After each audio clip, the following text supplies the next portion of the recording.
நம்ம நருட்டோ சீரிஸ்ல இறந்து போனவங்களே திரும்ப உயிரோட கொண்டு வந்த 4 ஃபர்பிடன் ஜுட்ஸு தான் இந்த வீடியோல பார்க்க போறோம். இந்த வீடியோக்குள்ள போறதுக்கு முன்னாடி இப்பதான் நீங்க நம்ம சேனலுக்கு ஃபர்ஸ்ட் டைம் வரீங்கன்னா இந்த வீடியோக்கு லைக் பண்ணிட்டு நம்ம சேனல் சப்ஸ்கிரைப் பண்ணி வச்சுக்கோங்க. அப்பதான் நாங்க போடுற ஒவ்வொரு வீடியோ உங்களுக்கு நோட்டிபிகேஷன் வரும். சரி வாங்க வீடியோக்குள்ள போயிடலாம். நம்பர் 4ல இருக்குது அக்கட்சிக்கு காராக்குள்ள இருந்து 1 பில்ஸை எக்ஸ்ட்ராக்ட் பண்ணதுனால இறந்து போன காராவை திரும்பவும் சியோபட்டி உயிரோட கொண்டு வந்த அந்த ஃபர்பிடன் ஜுட்ஸு தான். இந்த ஜுட்ஸோட பேரு தான் one's own life of reanimation. இந்த ஜுட்ஸு எப்படி ஒர்க் ஆகுன்னு பார்த்தோம்னா இறந்து போன ஒருத்தவங்களோட பாடிக்குள்ள இவங்களோட சோலை சாக்ரிஃபைஸ் பண்றது மூலியமா அவங்களோட சோலை திரும்ப கொண்டு வரதா. அதில் இருக்கக்கூடிய பெரிய டிராபேக் என்னன்னு பார்த்தோம்னா இதோட யூசர் வந்து அவங்களோட சோலை சாக்ரிஃபைஸ் பண்றதுனால அவங்க கண்டிப்பா இறந்துருவாங்க. ஆக்சுவலா இது எந்த அளவுக்கு ஃபர்பிடன் ஜுட்ஸுனா இந்த ஜுட்ஸுவை மொத்த நருட்டோ சீரிஸ்ல சியோபாட்டி மட்டும் தான் யூஸ் பண்ணிருப்பாங்க. அதுவும் தன்னோட சோலை சாக்ரிஃபைஸ் பண்ணி காராவை மறுபடியும் உயிரோட கொண்டு வந்து அவங்க இறந்துருப்பாங்க. அடுத்த நம்பர் 3ல இருக்குது ரெனே ரீபர். ஜுட்ஸுவை எந்த இடத்துல யூஸ் பண்ணிருப்பாங்கன்னா நம்ம பெயின் வந்து கிட்டத்தட்ட முக்காவாசி லீஃப் வில்லேஜ் அழிச்சிருந்திருப்பாரு. அதுக்கப்புறம் நம்ம நருட்டோ போய் பெயினுக்கு ஒரு டாக்னோ ஜுட்ஸு போட்டு நல்லவனா மாத்திருப்பாரு. அப்போ நல்லவனா மாறின அந்த பெயின் வந்து கடைசியா தன்னோட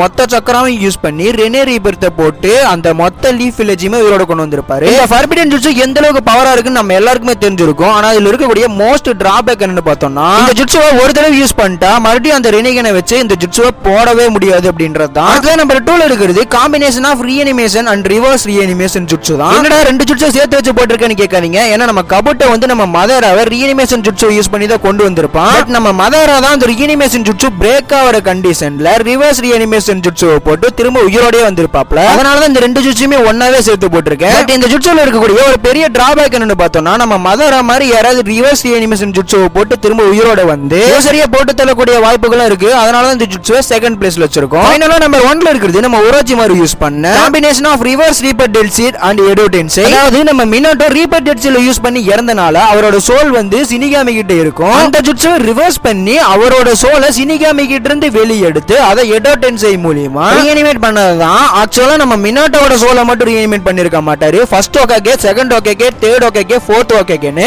4 ஹோகாகேவுமே ரீஅனிமேட் பண்ணிருப்பாரு நம்ம ஓரோச்சிமாரு. இந்த ஜுட்ஸுவோட மோஸ்ட் டிராபேக் என்னன்னு பார்த்தோம்னா இதோட யூசர் கண்டிப்பா இறந்து போயிருவாங்க. ஆனா இந்த ஜுட்ஸுவை போட்டது நம்ம தலைவன் ஓரோச்சிமாரு. அதனால எமனுக்கே டாடா கட்டு திரும்ப உயிரோட வந்திருப்பாப்ல. இதோட இந்த வீடியோ முடிச்சுக்கலாம். இந்த வீடியோ பிடிச்சிருந்தா இந்த வீடியோக்கு லைக் பண்ணிட்டு நம்ம சேனல் சப்ஸ்கிரைப் பண்ணி வச்சுக்கோங்க. அப்பதான் நாங்க போடுற ஒரு வீடியோக்கு நோட்டிபிகேஷன் வரும். தேங்க்ஸ் ஃபார் வாட்சிங்.